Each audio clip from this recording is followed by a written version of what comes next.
राधे राधे। कैसे हैं आप सब। आप सभी को मकर संक्रांति की बहुत बहुत शुभकामनाएं।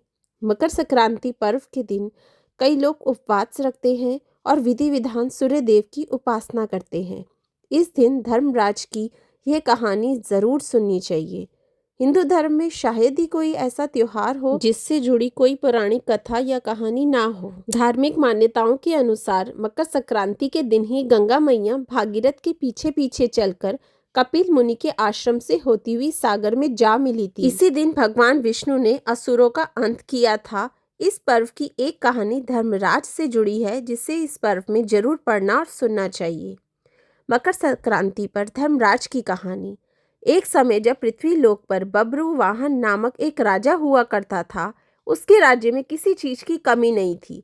इसी राज्य में एक हरिदास नामक ब्राह्मण भी निवास करता था, जिसका विवाह गुणवती से हुआ था, जो कि बहुत ही धर्मव्रती और पतिव्रती महिला थी। गुणवती ने अपना पूरा जीवन सभी देवी देवताओं की उपासना में लगा दिया और वह सभी प्रकार के व्रत करती थी और दान धर्म भी किया करती थी। इसके अलावा अतिथि सेवा को वह अपना धर्म मानती थी। ऐसे ही ईश्वर की उपासना करते हुए वह वृद्ध हो गई। जब उसकी मृत्यु हुई तो धर्मराज के दूत उसे अपने साथ धर्मराजपुर ले गए। यमलोक में एक सुंदर सिंहासन पर यम धर्मराज विराजमान थे और उनके पास ही चित्रगुप्त भी बैठे थे। चित्रगुप्त जब धर्मराज को प्राणियों का लेखा जोखा सुना रहे थे, तभी यमदूत गुणवती को लेकर पहुंचे। गुणवती यमराज को देखकर थोड़ी भयभीत हुई और मुंह नीचे करके खड़ी हो गई। फिर चित्रगुप्त ने गुणवती का ब्यौरा निकाला और उसके बारे में धर्मराज को बताया। धर्मराज ने गुणवती का पूरा ब्यौरा देखा और वे प्रसन्न हुए, लेकिन फिर भी उनके मुख पर थोड़ी सी उदासी भी छा गई थी। यह देखकर गुणवती ने पूछा, हे प्रभु, मैंने तो अपने जीवन काल में सारे सत्कर्म ही किए, फिर भी आपके मुख पर उदासी छाई, इसका क्या कारण है? प्रभु, मुझसे क्या भूल हुई है? धर्मराज ने कहा, हे देवी, तुमने सभी देवी देवताओं के व्रत किए हैं, उपासना की है, लेकिन कभी भी तुमने मेरे नाम से कुछ पूजा या पाठ या दान नहीं किया।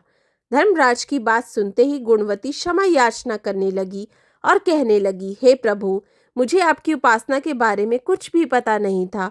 कृपया करके मुझे ऐसा उपाय बतलाइए प्रभु, जिससे सभी मनुष्य आपकी कृपा का पात्र बन सके। मैं आपके मुख से आपकी भक्ति का मार्ग सुनना चाहती हूँ और मेरी कामना है कि मृत्यु लोक पर वापस जाकर मैं आपकी भक्ति करूं और सभी लोगों को इस बारे में बताऊं। धर्मराज ने बताया, जिस दिन सूर्य देव उत्तरायण में प्रवेश करते हैं, यानी कि मकर संक्रांति के दिन मेरी पूजा शुरू करनी चाहिए और उस दिन से लेकर पूरे एक साल तक मेरी पूजा करते हुए यह कथा सुननी चाहिए। साथ ही मेरी पूजा करने वाले व्यक्ति को धर्म के इन 10 नियमों का पालन अवश्य करना चाहिए। पहला, धीरज रखना यानी संतुष्ट रहना। दूसरा, अपने मन को वश में रखना और सभी को क्षमा करना। तीसरा, किसी प्रकार का दुष्कर्म नहीं करना। चौथा, मानसिक और शारीरिक शुद्धि का ध्यान रखना। पांचवा, अपनी इंद्रियों को वश में रखना। छठा, बुरे विचारों को अपने मन में ना लाना। सातवां, पूजा पाठ और दान पुण्य करना। आठवां, व्रत करना और व्रत की कहानी सुनना। नौवां, सच बोलना और सभी से अच्छा व सच्चा व्यवहार करना। 10वां, क्रोध ना करना। धर्म के इन सभी लक्षणों का पालन करते हुए एक साल तक मेरी कथा नियम से सुने, दान पुण्य और परोपकार के काम करें और अगली मकर संक्रांति पर इस व्रत का उद्यापन करें। इसके बाद मेरी एक मूर्ति बनाकर विधि विधान से प्राण प्रतिष्ठा करवाकर हवन पूजन करें। साथ ही चित्रगुप्त की भी पूजा करें और काले तिल के लड्डू का भोग लगाएं। इसके बाद ब्राह्मण भोज करवाएं व बांस की टोकरी में 5 सेर अनाज का दान करें। साथ ही किसी जरूरतमंद को गद्दा, तकिया, कंबल, छप्पन, लोटा व वस्त्र आदि का दान करें। संभव हो तो गौ दान करें। धर्मराज से व्रत की पूरी कथा सुनकर गुणवती ने पुनः धर्मराज से प्रार्थना करी, हे प्रभु, मुझे फिर से मृत्युलोक में जाने दीजिए, जिससे मैं आपका व्रत कर सकूं, साथ ही इस व्रत का प्रचार भी लोगों में कर सकूं। इस पर यमराज ने गुणवती को धरती लोक पर फिर से जाने दिया।